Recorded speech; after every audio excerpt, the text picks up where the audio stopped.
Good morning, BSc third year. कल हमने पढ़ा था फोटो सिंथेसिस के अंदर जो फोटो पिगमेंट होते हैं उनके बारे में, पीएस फर्स्ट और पीएस सेकंड के बारे में हमने कल डिटेल में स्टडी की थी। फिर हमने पढ़ा था साइक्लिक और नॉन साइक्लिक फोटोफॉस्फोराइलेशन के बारे में। फर्स्ट पढ़ा था हमने साइक्लिक फोटोफॉस्फोराइलेशन और दूसरा पढ़ा था जेड स्कीम या नॉन फोटोफॉस्फोराइलेशन। जो नॉन फोटोफॉस्फोराइलेशन था उसको या नॉन साइक्लिक फोटोफॉस्फोराइलेशन को हम वापस एक बार रिपीट करते हैं। इसमें क्या होता है, जब सन से जब लाइट आती है फोटोन या क्वांटासोन्स के फॉर्म में आती है, वो लाइट एंटीना से होते हुए जो रिएक्शन सेंटर होता है वहां तक पहुंचती है। वहां तक पहुंचने के बाद क्या होता है, यहाँ पे जो इलेक्ट्रॉन, यहाँ से इलेक्ट्रॉन उत्सर्जित होता है और जो इलेक्ट्रॉन होते हैं वो उत्तेजित अवस्था में होते हैं। एक्साइटेड इलेक्ट्रॉन जाएंगे फियोफाइटिन के पास, 4 इलेक्ट्रॉन जाते हैं। यहाँ से ये 4 इलेक्ट्रॉन जाएंगे क्यूनोन के पास, क्यूनोन से ये इलेक्ट्रॉन जाएंगे प्लास्टोक्यूनोन के पास। जब प्लास्टोक्यूनोन से इलेक्ट्रॉन साइटोक्रोम B6 के पास जाते हैं तब क्या होता है, एडिनोसिन डाइफॉस्फेट, एडिनोसिन ट्राइफॉस्फेट बनता है। यानी कि यहाँ पर कितने एटीपी बनते हैं, एक एटीपी का फॉर्मेशन होता है। ठीक है, फिर साइटोक्रोम B6 से 4 इलेक्ट्रॉन जाते हैं साइटोक्रोम F के पास, साइटोक्रोम F से 4 इलेक्ट्रॉन जाएंगे प्लास्टोसाइनिन के पास। कल हमने प्लास्टोसाइनिन के बारे में कुछ लाइनें पढ़ी थी और मैंने यहाँ पे लिखी भी थी पिछले वीडियो में। आप वापस पीछे वीडियो को जाके रिवाइज कीजिए, पता चल जाएगा। मैंने बताया था प्लास्टोसाइनिन एक मोबाइल प्रोटीन होता है। मोबाइल प्रोटीन कैसे है, जैसे ये पीएस सेकंड और पीएस फर्स्ट दोनों को जोड़ने का काम कर रहा है, मोबाइल प्रोटीन होता है। ठीक है, इसके अंदर कॉपर प्रेजेंट होता है, ये मैंने बताया था। ये क्या करता है, इलेक्ट्रॉन को कहाँ ट्रांसफर करता है, पीएस सेकंड से पीएस फर्स्ट में इलेक्ट्रॉन को ट्रांसफर करता है और पीएस फर्स्ट को एक्टिवेट करेगा। जैसे ही एक्साइटेड होगा, यहाँ से जो 4 इलेक्ट्रॉन यहाँ भेजेगा, यहाँ के सेंटर पे जाएगा। ये जो मेन सेंटर है यहाँ पर 4 इलेक्ट्रॉन जाएंगे। यहाँ से पीएस फर्स्ट जैसे एक्टिवेट होगा, पीएस फर्स्ट यहाँ से 4 इलेक्ट्रॉन को भेज देगा एफआरएस पे भेजेगा, फेरस रिडक्टिव सब्सटेंस के पास। वहां से 4 इलेक्ट्रॉन जाएंगे फेरेडॉक्सिन के पास। जब फेरेडॉक्सिन के पास 4 इलेक्ट्रॉन जाते तो वो 4 इलेक्ट्रॉन क्या करते हैं, एनएडीपी रिडक्टेज एंजाइम की प्रेजेंस के अंदर 2 एनएडीपी को कन्वर्ट कर देते हैं 2 NADPH2 में। और यहाँ पर जो 4 प्रोटॉन है वो कहां से आते हैं, यहाँ पर वाटर का हाइड्रोलाइसिस। जो 4 इलेक्ट्रॉन है वो क्या करते हैं, वाटर को तोड़ते हैं 4 प्रोटॉन और 4 OH प्लस आयन के अंदर, OH माइनस आयन के अंदर तोड़ते हैं। और ये OH माइनस आयन किसमें कन्वर्ट हो जाता है, 2 वाटर के मॉलिक्यूल और 1 ऑक्सीजन के मॉलिक्यूल के अंदर। और ये 4 प्रोटॉन के आयन कहां चले जाते हैं, जब NADP से NADPH2 बनता है तब ये यहाँ पर यूज हो जाता है। ठीक है, आया समझ में। यहाँ तक वापस एक बार मैंने रिपीट कर दिया जेड स्कीम। अब हम करेंगे पीएस फर्स्ट और पीएस सेकंड के क्या फीचर्स होते हैं, उनको मैं यहाँ बोर्ड पे लिखूंगी, आप साथ साथ में राइट डाउन कीजिए और मैं साथ साथ में समझाऊंगी आपको पीएस फर्स्ट में क्या होता है, पीएस सेकंड में क्या होता है, या सॉरी साइक्लिक और नॉन साइक्लिक के अंदर मैं बताऊंगी। पीएस फर्स्ट और सेकंड के तो कल हमने डिफरेंस पढ़ लिए थे। आज हम पढ़ेंगे फीचर्स। इसका ऊपर मैं हेडिंग बना रही हूँ।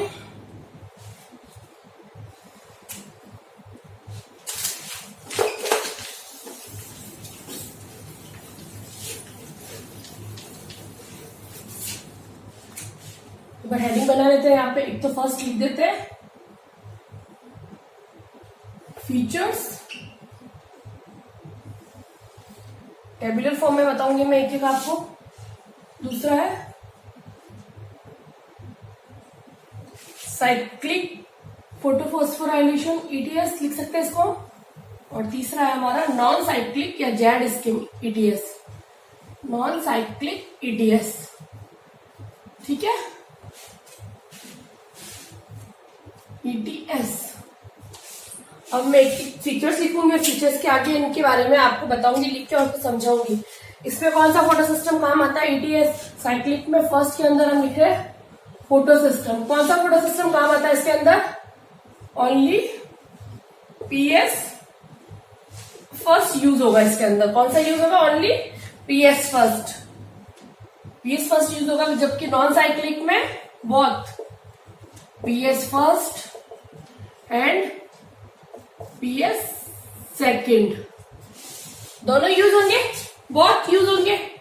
सेकंड पॉइंट है इसका, इसके अंदर कहाँ होता है साइक्लिक, कहाँ होगा, कौन सी जगह जहां पर ये होता है, तो यह होगा ग्रेना के नॉन एप्रेस पार्ट में और स्ट्रोमा के थाइलेकॉइड्स में। ग्रेना का कौन सा भाग है? Non appressed part and stroma thylakoid में। स्ट्रोमा थाइलेकॉइड यहां पर होगा, जबकि ये कहा होगा केवल ग्रेना में। पीएस फर्स्ट और पीएस सेकंड केवल ग्रेना में होंगे। थर्ड पॉइंट है फाइकोबिलिन।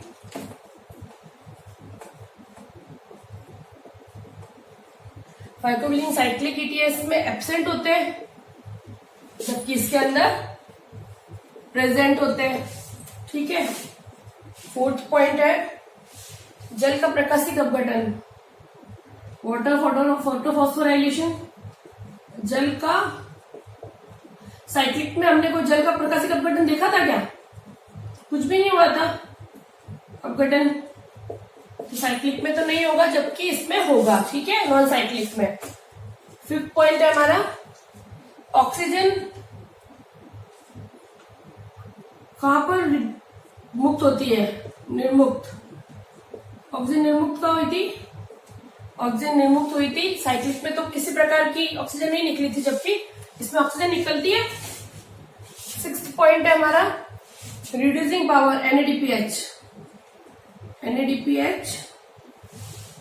NADPH2 ये साइक्लिक में कोई NADPH2 नहीं बनता है, जबकि इसके अंदर NADPH2 बनता है। ठीक है। फिर है एनर्जी। एनर्जी कहां से कहां जाती है? Energy convey.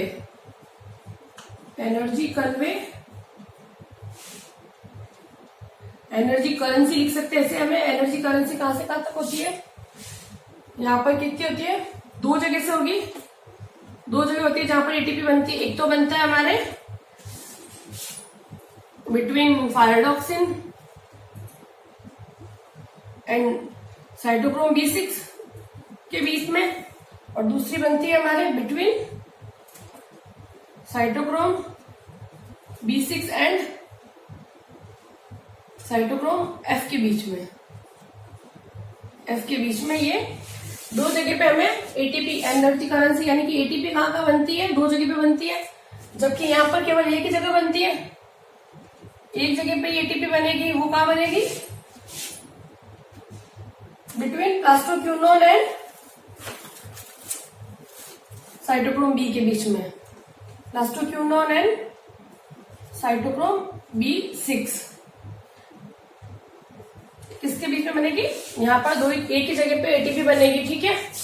फिर 8 पॉइंट है फर्स्ट इलेक्ट्रॉन ग्राही कौन सा होता है इसके अंदर? फर्स्ट इलेक्ट्रॉन ग्राही इसके अंदर होता है FRS, फेराडॉक्सिन रिडक्टेज सब्सटेंट, जबकि इसके अंदर होता है फियोफाइटिन।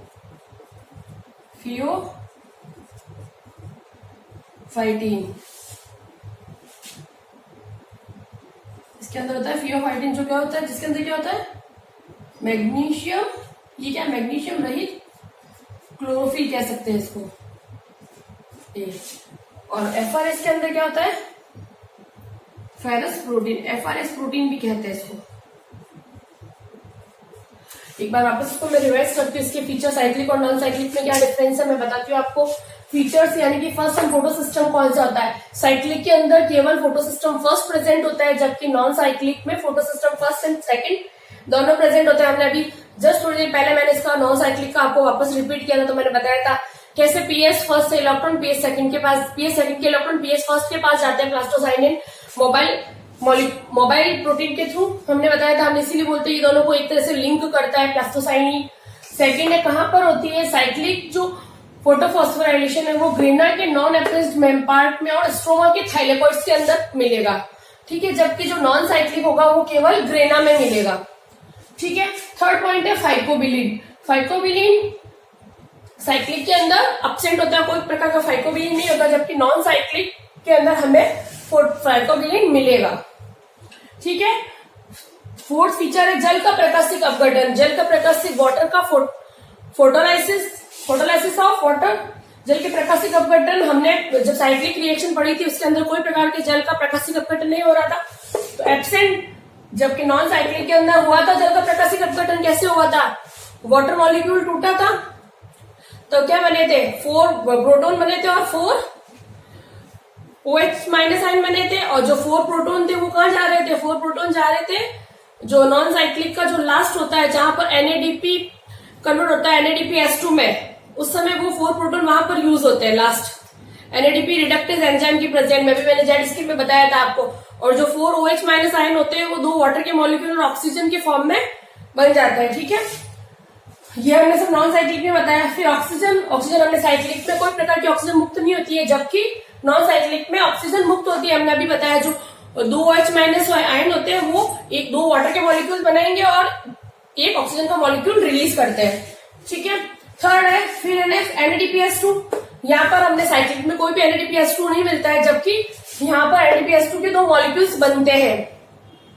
फिर एनर्जी करेंसी ATP के फॉर्म में होती है। एनर्जी करेंसी कहाँ पर होती है, कितनी बनती है? यहाँ पर जब हमने साइक्लिक रिएक्शन पढ़ते हैं तो 2 जगह पे हमें ATP मिलती है। ADP से ATP बनता है, एडिनोसिन डाइफॉस्फेट से एडिनोसिन ट्राइफॉस्फेट बनता है। एक तो बनता है फेराडॉक्सिन और साइटोक्रोम B6 के बीच में ADP ATP में कन्वर्ट होता है। दूसरा साइटोक्रोम B6 और साइटोक्रोम F के बीच में भी ADP से ATP बनता है। यहाँ पे भी ATP बनता है। 2 जगह पे ATP का फॉर्मेशन होता है। आया समझ में? वापस बताती हूँ। एनर्जी कन्वे ATP कैसे बनती है? साइक्लिक जो फोटोफॉस्फोराइलेशन होता है उसके अंदर हमें 2 जगह पे ATP मिलेगी। एक तो मिलेगी फेराडॉक्सिन और साइटोक्रोम B6 के बीच में जहां पर ADP ATP में कन्वर्ट होता है। दूसरी मिलेगी हमें साइटोक्रोम B6 और साइटोक्रोम F के बीच में, वहां पर भी ADP ATP में कन्वर्ट होता है। यानी कि यहाँ पे 2 ATP मिलती है हमें। नॉन साइक्लिक में जाए तो वहां पर हमें केवल 1 ATP मिलती है, जो किसके बीच में मिलती है? प्लास्टोक्विनोन और साइटोक्रोम B6 के बीच में केवल 1 ATP बनता है। ठीक है, क्लियर? लास्ट है इसके अंदर जो फर्स्ट इलेक्ट्रॉन ग्राही होता है साइक्लिक रिएक्शन में, फर्स्ट इलेक्ट्रॉन ग्राही होता है फेराडॉक्सिन रिडक्टेज सब्सटेंट, जो कि फेरस FeS प्रोटीन भी कहा जाता है इसको। जबकि नॉन साइक्लिक के अंदर क्या होता है? जो फर्स्ट इलेक्ट्रॉन ग्राही होता है वो होता है फियोफाइटिन। फियोफाइटिन होता है एक तरह से मैग्नीशियम रहित क्लोरोफिल को हम बोलते हैं फियोफाइटिन। ठीक है, इसकी स्ट्रक्चर एकदम क्लोरोफिल A की तरह होती है। अगर क्लोरोफिल A में से अगर मैग्नीशियम आयन को हटा दे तो वो फियोफाइटिन की स्ट्रक्चर बन जाती है। ठीक है, आगे समझ में? इसका मतलब एक तरह से देखा जाए तो अगर इसके अंदर कितने ATP बन रहे हैं? इसके अंदर बन रहे हैं ATP, 2 ATP बन रहे हैं केवल, और इसके अंदर बन रहा है ATP 1 और NADPH2 बन रहे 2। ठीक है, ये याद रखना। इसमें साइक्लिक, इसके अभी मैं क्वेश्चन सॉल्व करूंगी, इसलिए तुम याद रखना कि साइक्लिक रिएक्शन में 2 ATP का फॉर्मेशन होता है, जबकि नॉन साइक्लिक में 1 ATP और 2 NADPH2। ठीक है, अभी कुछ क्वेश्चन सॉल्व करेंगे तो और अच्छे समझ में आ जाएगा।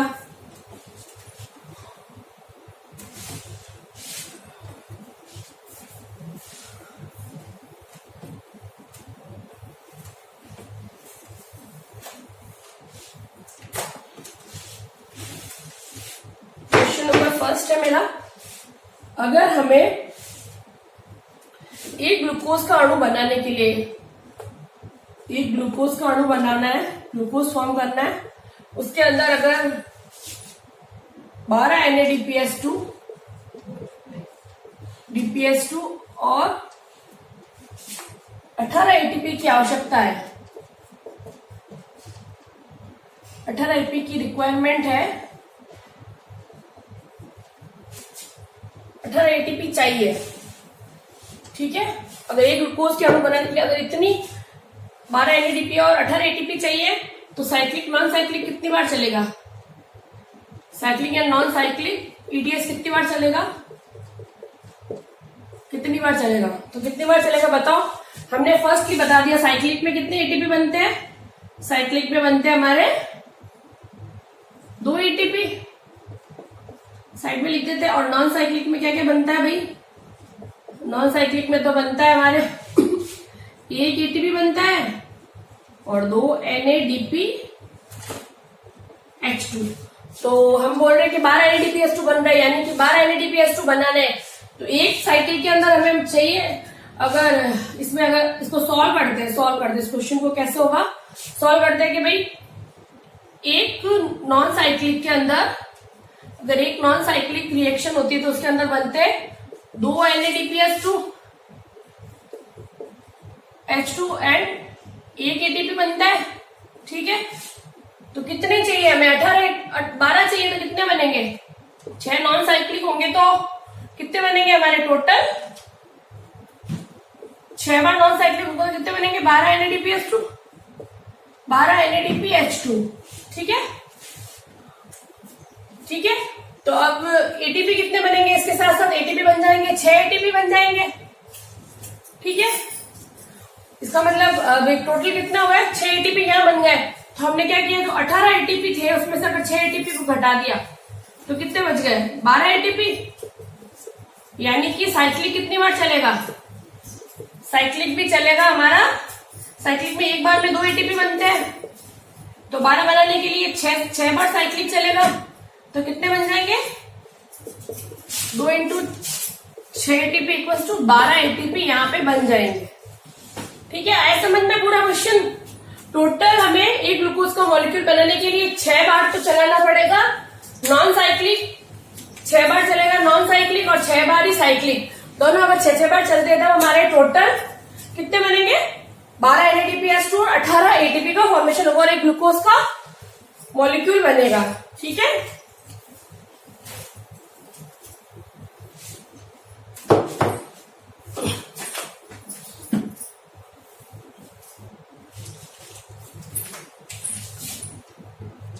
नेक्स्ट क्वेश्चन है, फर्स्ट क्वेश्चन ये कंप्लीट समझ में आ गया।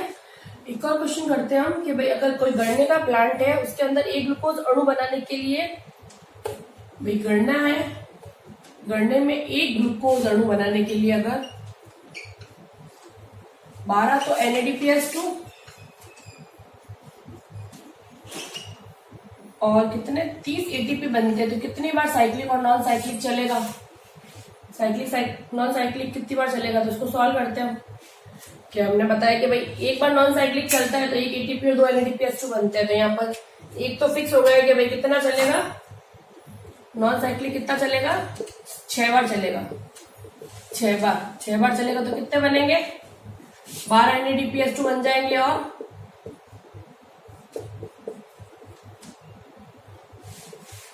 कितने बन जाएंगे? Plus 6 ATP. 6 एटीपी क्या बन गए? तो अगर हम ऐसे कर सकते हैं ना, 30 एटीपी में से अगर 6 एटीपी घटा दिए तो कितने बच गए? 24 एटीपी। तो इसका मतलब साइक्लिक कितनी बार चलना चाहिए? एक बार साइक्लिक चलता है तो 2 एटीपी बनते हैं, तो 24 करना, तो इसका मतलब 12 बार कितना चलेगा हमारा साइक्लिक ETS। ठीक है, आए समझ में? ये भी 12 बार क्यों चल रहा है? क्योंकि एक बार साइक्लिक चलता है तो 2 एटीपी बनते हैं, 24 करना है तो क्या होगा? 24 बार करने तो 24/2 करेंगे तो कितनी बार? 12 बार हमें साइक्लिक ETS चलाना पड़ेगा, तब बनेगा गणने का एक ग्लूकोज अणु। ठीक है, आगे समझ में ये क्वेश्चन भी? ठीक है, एक और क्वेश्चन सॉल्व करते हैं हम। क्वेश्चन की प्रैक्टिस करते रहना, समझ में नहीं आए तो वापस मुझे क्वेश्चन पूछ सकते हैं, मैसेज कर सकते हैं। ये तो समझ में आ गया। अब वापस इन्हीं क्वेश्चन को घुमा घुमा के कर सकते हैं कि भाई 12 एटीपी और 18 NADPH2 वाला क्वेश्चन भी हम कर चुके हैं। ठीक है, अब हम एक नोट लिखिए, जो हमने नॉन साइक्लिक में लिखा था, नोट लिख दीजिए यहाँ पे, नोट बना के लिखना कॉपी में।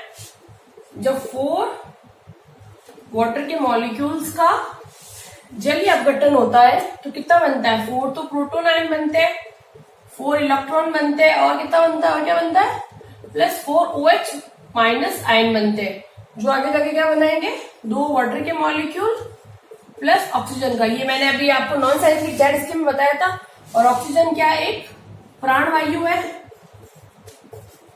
ठीक है, तो ये लिख सकते हैं 4 वाटर के मॉलिक्यूल का जल का प्रकाशिक अपघटन होता है, मतलब जल का सनलाइट के प्रेजेंट में अगर अपचयन हो रहा है तो इसको लिख सकते हैं जल का प्रकाशिक अपघटन।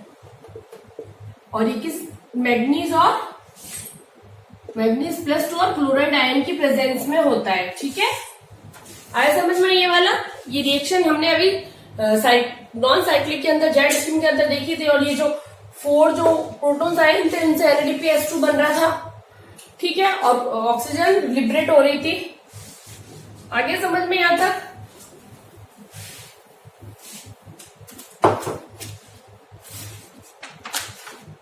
अभी नेक्स्ट नया टॉपिक पढ़ेंगे। इसी का आगे हम फर्स्ट हमने पढ़ लिया था जल सौर ऊर्जा का कैसे स्थानांतरण होता है। दूसरा हमने ये दोनों पढ़ लिए, साइक्लिक नॉन साइक्लिक के बारे में। तीसरा हम पढ़ रहे एटीपी का निर्माण। लाइट रिएक्शन का थर्ड टाइप है हमारा एटीपी का निर्माण। एटीपी का निर्माण कैसे होता है? एटीपी का निर्माण लाइट रिएक्शन का थर्ड है ये। एटीपी का ये हमने कहा था, ये दी थी पीटर और मिसेल ने ये थ्योरी, कीमोऑस्मोटिक एटीपी का निर्माण by chemiosmotic theory, chemiosmotic theory के द्वारा। ठीक है, ये किसने दी थी? पीटर एंड मिसेल ने। पीटर एंड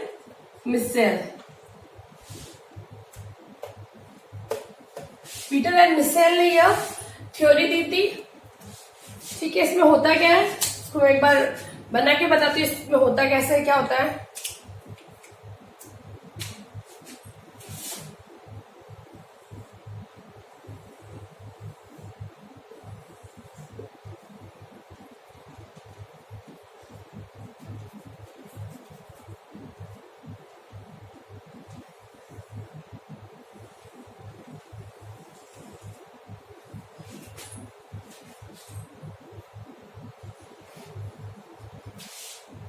ठीक है, देख बस कैसे बता देती हूँ। पहले मैं थाइलेकोइड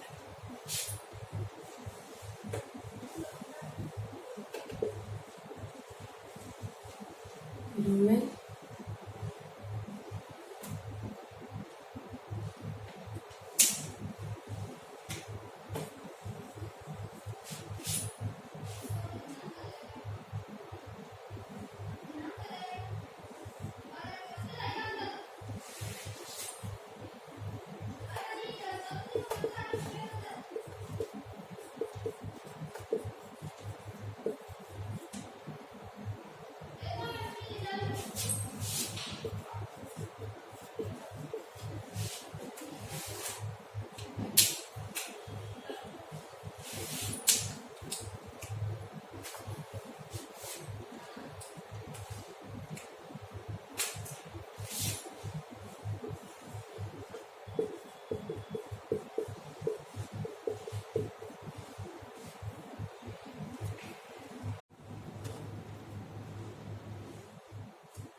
थोड़ा डायग्राम बनाते रहिए, आपको समझ में आ जाएगा।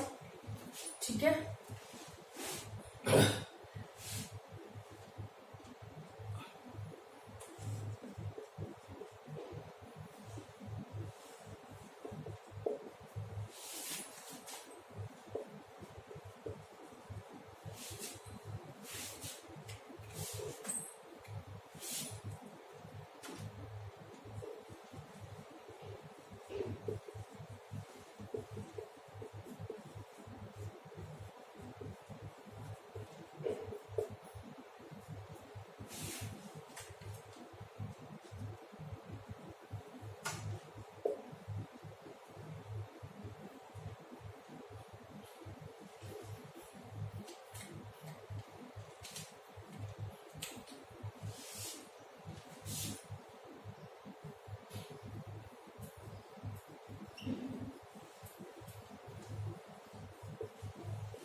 होता क्या है इसके अंदर, जो हम ये एटीपी का निर्माण कैसे होता है कीमोस्मोटिक थ्योरी के थ्रू तो बताते हैं। होता क्या है इसके अंदर, क्या होता है बेटा, जो थाइलेकोइड्स होती है, थाइलेकोइड की जो ल्यूमेन है, ये थाइलेकोइड की मेम्ब्रेन है, अंदर वाली जो ल्यूमेन है इसके अंदर ये रिएक्शन होती है। स्ट्रोमा के अंदर से प्रोटोन आयन और इलेक्ट्रॉन इसके अंदर एंटर करते हैं। जल का जब प्रकाशिक अपघटन होता है तब प्रोटॉन्स आयन निकलते हैं, वो प्रोटॉन आयन कहाँ एंटर कर रहे हैं, थाइलेकोइड की ल्यूमेन के अंदर, और ये बाहर वाली क्या है इसकी मेम्ब्रेन, ठीक है। थाइलेकोइड की ल्यूमेन के अंदर एंटर करते हैं, तो थाइलेकोइड की मेम्ब्रेन के अंदर क्या होता है, एफ टाइप के पंप प्रेजेंट होते हैं। वो क्या करते हैं, प्रोटॉन मोटिव फोर्स के थ्रू एडीपी को एटीपी में कन्वर्ट करता है, और यहाँ पर एक एंजाइम वर्क करता है जिसको बोलते हैं एटीपी सिंथेटेज। आए समझ में ये वाला। अब इसका एक मैं रे डायग्रामेटिकली आपको बताती हूँ क्या होता है इसके अंदर। इसमें क्या क्या हो रहा है, एक तो यहाँ से जैसे जैसे प्रोटॉन अंदर एंटर करेंगे तो कौन सा फोर्स, कौन सा ग्रेडियंट बनेगा, प्रोटॉन के एंटर से बनेगा प्रोटॉन ग्रेडियंट बनेगा, प्रोटॉन के एंटर से, ठीक है। प्रोटॉन ग्रेडियंट बनता है यहाँ पर, और साथ में ये प्रोटॉन मोटिव फोर्स, प्रोटॉन का ग्रेडियंट बनता है, जिससे क्या होगा, इलेक्ट्रॉन का पोटेंशियल भी बढ़ता है, इलेक्ट्रॉन पोटेंशियल भी बढ़ता है, ठीक है। इलेक्ट्रॉन के पोटेंशियल दोनों के मिलने की वजह से क्या बनता है हमारा, प्रोटॉन मोटिव फोर्स। किससे बनता है, एक तो प्रोटॉन की ग्रेडियंट बढ़ने की वजह से और इलेक्ट्रॉन का पोटेंशियल बढ़ने से क्या बनेगा, प्रोटॉन मोटिव फोर्स बढ़ेगा, जो क्या करेगा, एटीपी सिंथेटिक एंजाइम की प्रेजेंट में क्या करेगा, एडीपी को एटीपी में कन्वर्ट कर देगा। इस प्रकार एटीपी का फॉर्मेशन होता है, ठीक है। ये एक्टिवेट होगा और ये क्या करेगा, एडीपी को एटीपी में कन्वर्ट कर देगा, ठीक है। आया समझ में, यहाँ तक कोई प्रॉब्लम, ठीक है। और ये सिद्धांत किसने दिया था, ये सिद्धांत दिया था पीटर और मिशेल ने ये सिद्धांत दिया था। इस सिद्धांत में इन्होंने बताया था कि थाइलेकोइड की जो ल्यूमेन होती है वो स्ट्रोमा से प्रोटॉन आयंस को लेती है। जो प्रोटॉन आयंस किससे बनते हैं, हमारे जल के प्रकाशिक अपघटन से प्रोटॉन आयंस बनते हैं, और साथ ही साथ इलेक्ट्रॉन्स भी आते हैं। वो सब कहाँ जाएंगे, ल्यूमेन में जाएंगे, थाइलेकोइड की ल्यूमेन में जाएंगे, और वहां जाकर ये क्या करेंगे, थाइलेकोइड के अंदर प्रोटॉन ग्रेडियंट को बढ़ा देंगे, और साथ में इलेक्ट्रॉन का पोटेंशियल भी बढ़ जाएगा, जो दोनों मिलकर क्या बढ़ाएंगे, प्रोटॉन मोटिव फोर्स। और प्रोटॉन मोटिव फोर्स जब बढ़ता है तो वो क्या करेगा, एक्टिवेट होगा प्रोटॉन मोटिव फोर्स, प्रोटॉन की इनकी वजह से एक्टिवेट होगा, और वो क्या बनाएगा, इनऑर्गेनिक फॉस्फेट और एटीपी को एटीपी में कन्वर्ट कर देगा, और एटीपी सिंथेटिक एंजाइम यहाँ पर वर्क करता है, ठीक है। और यहाँ पर जो एटीपी सिंथेटिक एंजाइम है वो कहां से आता है, ATP synthetic enzyme F type के यहाँ पे जो पंप्स होते हैं वो एटीपी सिंथेटिक एंजाइम बनाते हैं। इनको हम बोलते हैं सीएफ कर्ण, इनको हम बोलते हैं एफ टाइप को हम बोलते हैं एफ कर्ण, ठीक है। एफ कर्ण भी इन्हीं को कहा जाता है, क्योंकि यहीं से प्रोटॉन मोटिव फोर्स भी होता है, ये एटीपी सिंथेटिक एंजाइम का फॉर्मेशन करते हैं। जब एटीपी का निर्माण होता है उस दौरान प्रोटॉन ग्रेडियंट और इलेक्ट्रॉन का ग्रेडियंट बढ़ जाता है, जिससे क्या होता है, प्रोटॉन मोटिव फोर्स उत्पन्न होता है। ये प्रोटॉन मोटिव फोर्स उत्पन्न होता है वो 3 प्रोटॉन के द्वारा। यहाँ पर क्या होगा, 3 प्रोटॉन आएंगे, ये 3 प्रोटॉन आके क्या करेंगे, इसको एक्टिवेट कर देंगे, एक्टिवेट। और जैसे ये एक्टिवेट होगा ये क्या करेगा, एटीपी प्लस इनऑर्गेनिक फॉस्फेट को कन्वर्ट कर देगा एडिनोसिन ट्राइफॉस्फेट में, और एंजाइम यहाँ पर काम आता है एटीपी सिंथेटेज, ठीक है। आगे समझ में कोई डाउट तो नहीं है, ठीक है। अब नेक्स्ट हम पढ़ेंगे लाइट रिएक्शन, ये डार्क रिएक्शन, सॉरी नेक्स्ट हम पढ़ेंगे डार्क रिएक्शन। लाइट रिएक्शन की तीनों प्रकार जो हमने बताया था, फर्स्ट हमने पढ़ा था इसका सौर ऊर्जा का स्थानांतरण, दूसरा हमने पढ़ा था cyclic and non cyclic electron transport chains, third हमने पढ़ा इलेक्ट्रॉन मतलब एटीपी का फॉर्मेशन कैसे होता है कीमोस्मोटिक थ्योरी के द्वारा, जो पीटर और मिशेल ने दी थी, ठीक है। अब हम पढ़ेंगे डार्क रिएक्शन। नेक्स्ट स्टार्ट हो रहा हमारा डार्क रिएक्शन। डार्क रिएक्शन किसने दी थी, डार्क रिएक्शन दी थी ब्लैकमैन ने, साइंटिस्ट था ब्लैकमैन जिसने दी थी, डार्क रिएक्शन के बारे में बताया था, ठीक है। और इसका सिद्धांत किसने दिया था, इसका विस्तृत अध्ययन किया था केल्विन और उसकी टीम ने। साइंटिस्ट था केल्विन, वह उसके जो सदस्य थे उन्होंने क्या किया था, इसका विस्तार से अध्ययन किया था डार्क रिएक्शन का। और डार्क रिएक्शन कहाँ होती है, मैंने कल ही बताया था, डार्क रिएक्शन होती है हमेशा स्ट्रोमा के अंदर, जो क्लोरोप्लास्ट के अंदर का जो लिक्विड पार्ट होता है वहां पर डार्क रिएक्शन होती है, जो रुबिस्को एंजाइम की उपस्थिति में होती है। रुबिस्को एंजाइम पृथ्वी पर पाया जाने वाला सर्वाधिक पाया जाने वाला एंजाइम होता है, जो क्लोरोप्लास्ट का 16% पार्ट बनाता है, ठीक है। ये कल मैंने बताया था आपको। डार्क रिएक्शन कहाँ होती है, स्ट्रोमा के अंदर होती है। डार्क रिएक्शन में प्रकाश की आवश्यकता नहीं होती है, लाइट की जरूरत नहीं होगी, ठीक है। इसलिए यह कब, इस वजह से ये 24 आवर्स चलती रहती है। 24 आवर्स बोल सकते हैं, दिन रात चलती रहती है। डार्क रिएक्शन में कोई प्रकार की लाइट की जरूरत नहीं होती है, तो ये दिन रात चलती रहती है। डार्क रिएक्शन में क्या होता है, मुख्यतः डार्क रिएक्शन में क्या होगा, एक तो कार्बन डाइऑक्साइड का अपचयन होगा या फिक्सेशन कह सकते हैं इसको। कार्बन डाइऑक्साइड का अपचयन या कह सकते हैं इसका फिक्सेशन होगा, ठीक है। इसके अलावा इसमें ऊर्जा एटीपी और NADPH2 द्वारा, यहां पर ऊर्जा कहां से मिलती है, ऊर्जा मिलती है ATP एंड NADPH2, जो कहां बनती है, लाइट रिएक्शन में। जो लाइट रिएक्शन की जो ATP और NADPH2 होती है, इसका यूज करता है डार्क रिएक्शन ऊर्जा के लिए। वो ऊर्जा कहां से प्राप्त करता है, लाइट रिएक्शन के। इसका मतलब इनडायरेक्टली ये प्रकाश का उपयोग कर रहा है, लाइट का यूज कर रहा है, ठीक है। और अब अलग अलग पौधों में डार्क रिएक्शन होती है, उसके बारे में बताते हैं। अलग अलग पौधों में अलग अलग डार्क रिएक्शन होती है। 3 प्रकार की डार्क रिएक्शन 3 टाइप्स की होती है। फर्स्ट है C3 साइकिल, सेकंड है C4 साइकिल,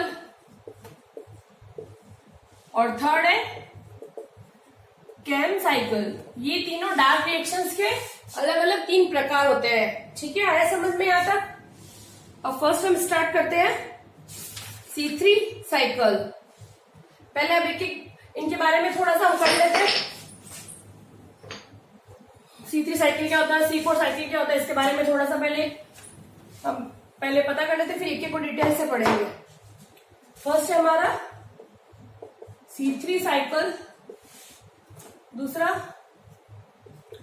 C4 साइकिल, और तीसरा हमने बताया कैम साइकिल, कैम चक्र, ठीक है। जो फर्स्ट होता है, इसकी खोज किसने की थी, केल्विन बेंसन ने। केल्विन एंड बेंसन ने की थी इसकी खोज। और किसमें की थी इन्होंने, क्लोरेला में। क्लोरेला था, उसके अंदर इसमें इन्होंने C3 साइकिल के बारे में बताया था, क्लोरेला। और एक था दूसरा सेंसिडेस्मस। और दूसरी इसकी खोज किसने की थी, हेस्लेट ने, हेंस क्रैब ने की थी C4 साइकिल की खोज, हेंस क्रैब ने। और ये किसमें की थी इन्होंने, गणना के अंदर, ये कोरेला के अंदर हुई थी खोज। और कैम साइकिल ओलेरी एंड रूहानी ने बताया था, क्रूसीफेरी क्रेस्युलेसी फैमिली में, क्रूसीलेसी। ये किसने बताया, ओलेरी एंड, 2 साइंटिस्ट थे, ओलेरी एंड रूहानी। इन 2 साइंटिस्ट ने इसकी खोज की थी, किसके अंदर की थी,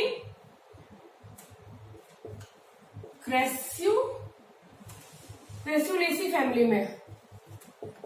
इस फैमिली के अंदर इन्होंने कैम साइकिल के बारे में बताया था, क्रेस्युलेसी फैमिली में क्या क्या आते हैं, नागफली वगैरह, ये सब इसके अंदर है। नागफली है, अगेवा है,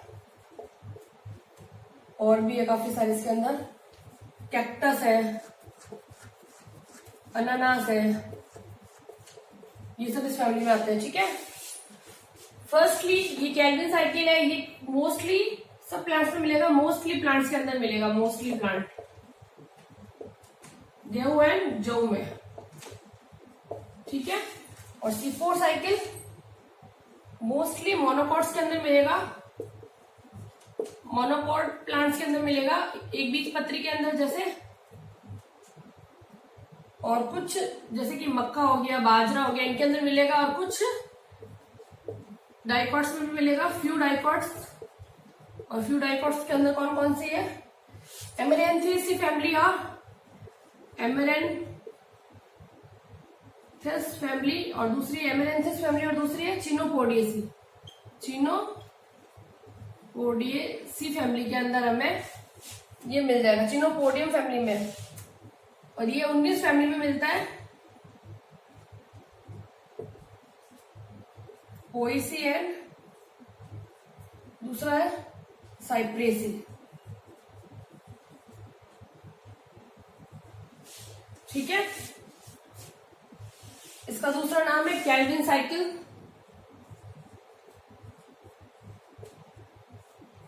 केल्विन चक्र, या इसको बोलते हैं आरपीपी। आरपीपी का मतलब होता है रिडक्टिव पेंटोज फॉस्फेट पाथवे। इसको बोलते हैं, इसका दूसरा नाम है क्रैब चक्र।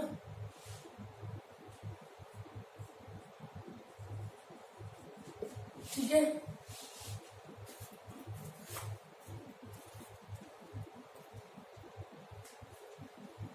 और फर्स्ट हम इसके अंदर हम 3 बता रहे हैं, C3 साइकिल, C4 और कैम साइकिल। तीनों साइकिल्स डार्क रिएक्शन के अंदर 3 चक्र 3 प्रकार की होती है। C3 साइकिल कैनविल और बेंसन ने दी थी, इन्होंने क्लोरेला में सबसे पहले इसको खोजा था, और इन्होंने ये मोस्टली सभी प्लांट्स के अंदर मिलेगा, जैसे गेहूं है, जौ, इनमें सब में हमें मिलेगा।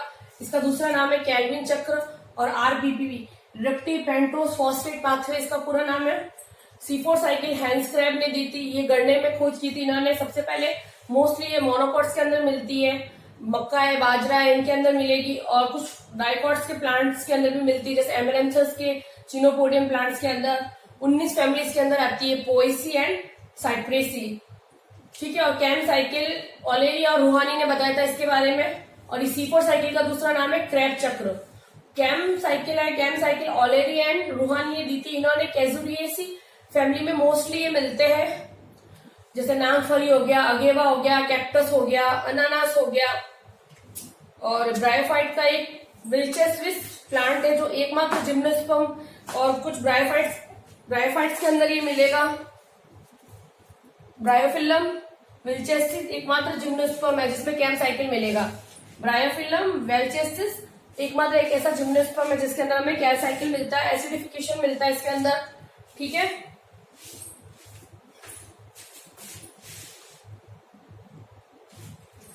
ठीक है, अब कल हम एक एक को डिटेल में पढ़ेंगे।